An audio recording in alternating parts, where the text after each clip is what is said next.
A bit of action in the mid. They're just going to clear that out. Nothing too... Yeah, nothing crazy. Obviously, you still have some tankiness there, that tenacity for Nats. I think this game is going to be very different for him instead of having that Alice, right? There's still value that obviously the Uranus can bring, whether he's just kind of cutting the waves, pushing things off, but also he's just a bulwark for the team right now. So that alleviates some of the pressure for Shark. And then, of course, you can supplement it with Zia there. And just allowing to best player to have that space to work with. Cold World, same thing like we saw him on the Gordon in the last game. Yep, he's got to be, Cold World especially, he's going to be the key to this. He's the main anchor for the team. In the previous, there were moments where he's forcefully, ejected from the formation. I want to see how KOG is going to try and disrupt that, because they got close, but A7 just had the better counter response each and every time, just mechanically forcing their way through, and also punishing the overextensions. Yep. Again, just for a side note, if you guys are just joining us here, it's ALPHA7 that has the win for the last one. I know you see the little triangle there, but first Turtle. Oh, and Turtle falls into Best Player 1's hands. Best Player trying to get on out of there, but unfortunately, 33 is making his life difficult. Flickers on top of him, but the Traceless is good. Best Player is doing his best, but the Gleam is allowing 33 to stick on top of him. While this is all happening in the backline, Decay Zed alongside would now end up dying. Zed can still clean this up. He's got the damage, and 33 will try his best, but unfortunately, Zed does get hit by the projectile. Loses just a bit of DPS. Yeah, it was a good attempt there, but, KOG ends up losing 3 bodies plus the Turtle over.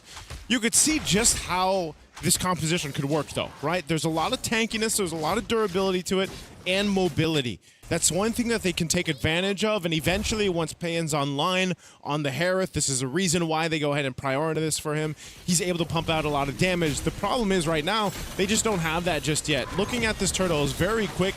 BP1 gets in there, secures that. Navs zones out the members once again. Zed doesn't really have a choice to join towards this fight because you have a Mystic Gush, you have Navs zoning you out, and the rest of the team just collapses down. Yeah, I think unless they have a way to disrupt Cold World's position or get some early ult out of Shark, it's pretty unwinnable, right? Or is this just my assumption? Because I feel like KZen walking into there tries to go for the Daytona's welcome. Unless you're hitting BP1 or Cold World, everybody else just doesn't feel worth it. Might be one of those cases where it's just like, eventually he's going to land that Daytona's welcome right on the right target. That could change the course of a team fight, essentially. Little pull in here with the I'm Offended. Pay it.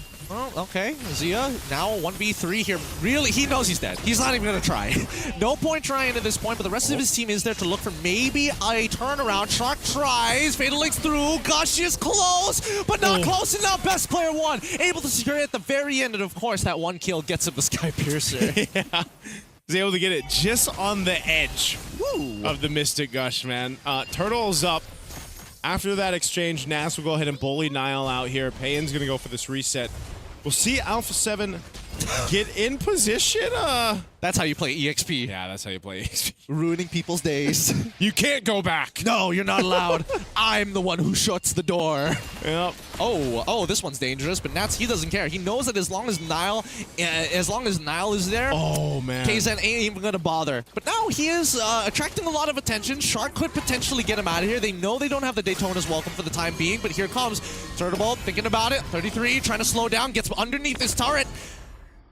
What a disengage. Yeah, this whole time too, Naf's just playing his own game, just annoying KOG, blocking him off from the rest of the team, from the rest of the objectives, and that's a problem. This is what we usually see and why the Uranus was such a cornerstone pick in the XP lane before. He might have fallen off a little bit, but he still essentially does the same thing. And so even if you have 33 jump into these fights with the Gleam, trying to get the Throne of Ruin off, if no one can join you, because Nafs is zoning them out, that's going to be a big problem. Yep, quite a big problem. I am curious about the itemization, though. Are we expecting our tanks to straight away go for the traditional armors into Radiant armors, or are they going to go for the anti-heal? Looks like anti-heal first for Shark, which is probably a good choice. Not to mention that Nats is just eating it. Yeah. He doesn't really need to do too much. I mean, he already locked in that Oracle. This might be more than he can chew.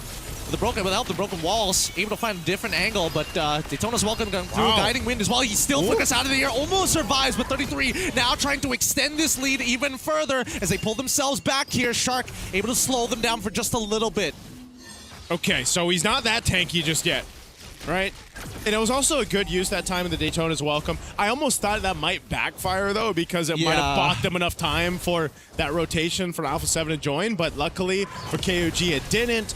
They're able to go ahead and capitalize a kill off that. They're keeping things even. You know, across the board, even though they've lost 2 objectives, those turtles have gone to ALPHA7, they're still allowing the proper members to go ahead and get farmed up, get what they need to do, and then hopefully they can contest in this next one. You can see they're going to go ahead and secure that orange buff.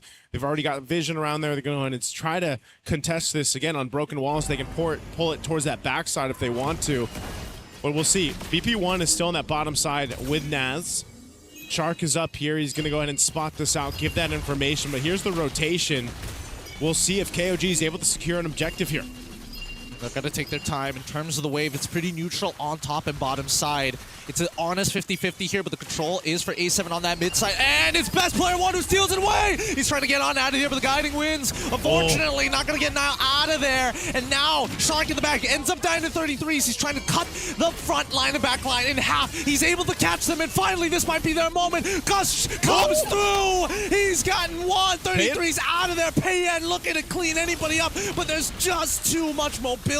And now Nats, he's thinking about going further. The projectile hits, but he just doesn't have enough life. He just wants to keep his eyes open, and they want to take mid-tier 1, and they get it. Oh, very clean team fight from ALPHA7.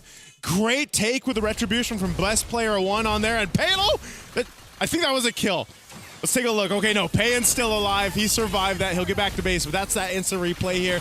Nile goes down in this, and then they try to disengage here. It was a good attempt, but Cold World held onto this Mystic Gush, which came in clutch here, bringing them low enough for them to capitalize on this. But Payan, you can see this. He's got damage already. Yep. Give him some more time. KOG might be able to go ahead and win out those fights if they're able to get the right targets down. I think if we pull up the item list, I'm pretty sure that Payan might have... wait, hold on. Let's have a quick look here. Almost there. Oh, he's already moving towards getting on to that Holy Crystal early on. We've seen a couple of teams actually do this of getting half the component here for the Feather of Heaven, and then making sure you get the entire damage from the Holy Crystal before completing your last item. Yeah, which is kind of crazy that he's already able to go ahead and pump out that much damage with basically a Starlium Scythe, right? And as you kind of get to this point in the game, KOG... No, he did it outside of the bush. They all saw him. They saw him, man. You're a huge dinosaur. You can't hide like that. I've never seen a dinosaur exhibitionist ever, but this might just be a first for everybody. Hey, don't worry about it. We now finally get the tank shredding items. Wishing Lantern already purchased by Cold World. A very valuable item here, especially since the Guardian Helmet purchase from KZen. Okay, Lord is up.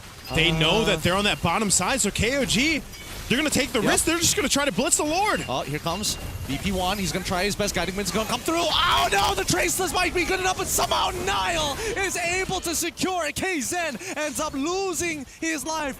How did Nile get that? How did Nile take the Lord?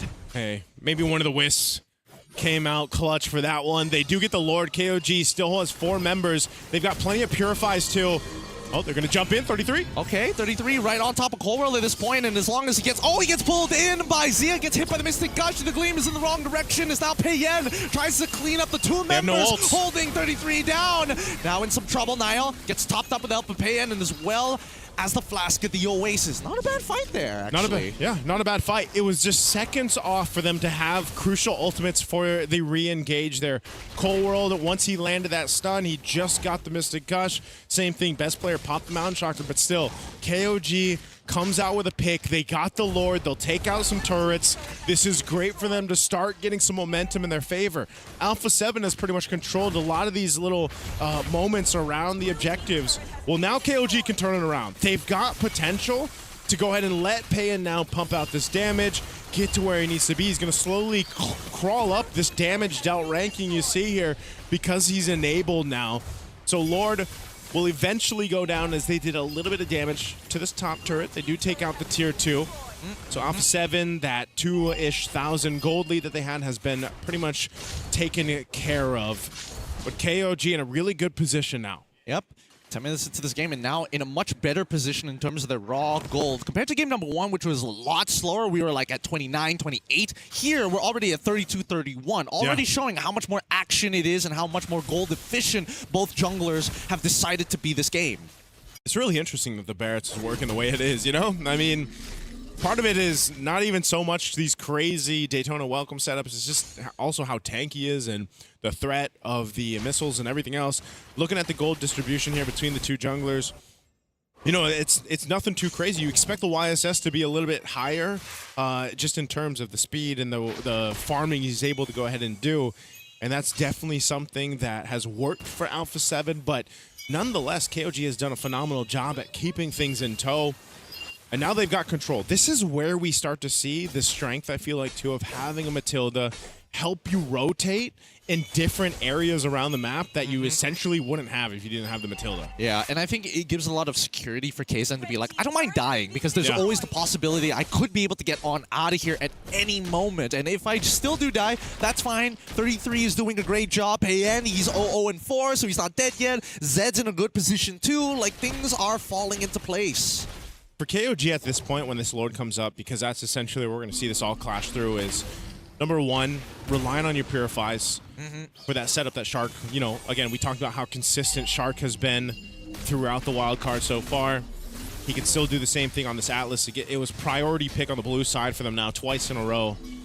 And there's just, it's more for KOG being mindful of all the crowd control that can come through, and then dealing with Naz and not getting tunnel visioned on Navs, zoning them out. Because that's what he did in the early part of the game. But now they have enough defensibility that they can deal with this. So they're all just crowding up around here to go ahead and start this Lord dance up. Yeah, I like this a lot. You can see that A7, they instantly adjust. I love this, I love this. They're making sure they have mid prio, forcing KOG, who are currently just trying to make sure that this Harith can pick up the farm, top side, mid, wherever he needs to. The rest of the team is looking to position themselves at intersection points so they can't get into the back line. Okay, let's see this. Again, wings picked up here by Niles. Got a little bit more movement speed to work with. Pan gets a Divine Glaive. Noah's picked up by Cold World too.